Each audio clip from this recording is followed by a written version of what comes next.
Install a 1x4 along the course line for the chimney flashing to bend up and over. Then measure for the flashing.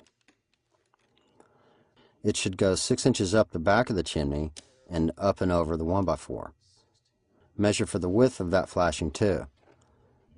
It'll need to extend 6 inches past the chimney on both sides. You'll fabricate your chimney flashing using a piece of stone-coated flat stock that measures 52 inches by 18 inches. This is actually one of the blanks that's press formed to produce the tile. Draw out measurements, then cut to size. That cuts it to length. This is the width cut.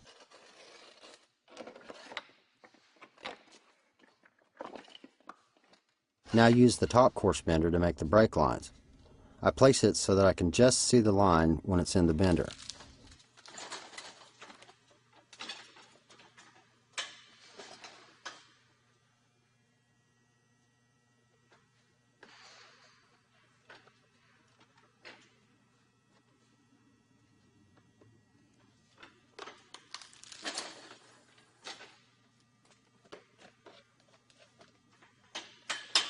You'll need the foot bender for the 3/4 inch jog that goes up and over the 1x4. Position the work so that you can just see the line. This may take several passes to properly form.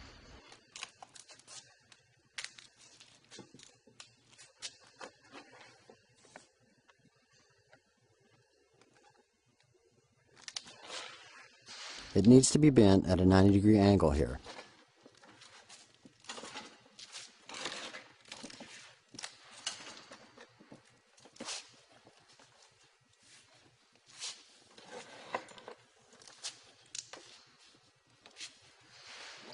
Position the flashing so that it overhangs the chimney equally on the left and the right. Tuck in there right to the base of the chimney.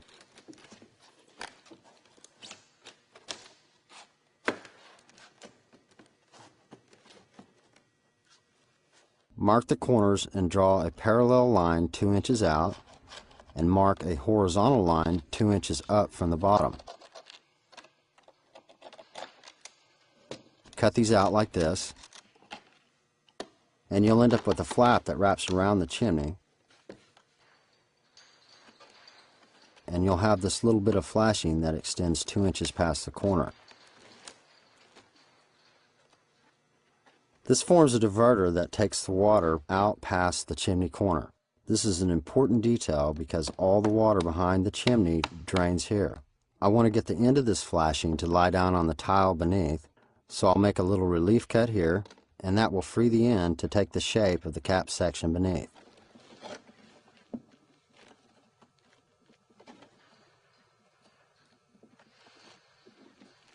Now put a 1/2 inch stitch screw as far away from the corner as possible to stay away from the bulk of the water flow. Ideally, we should caulk under the end of this flashing here and put the stitch screw through the caulking.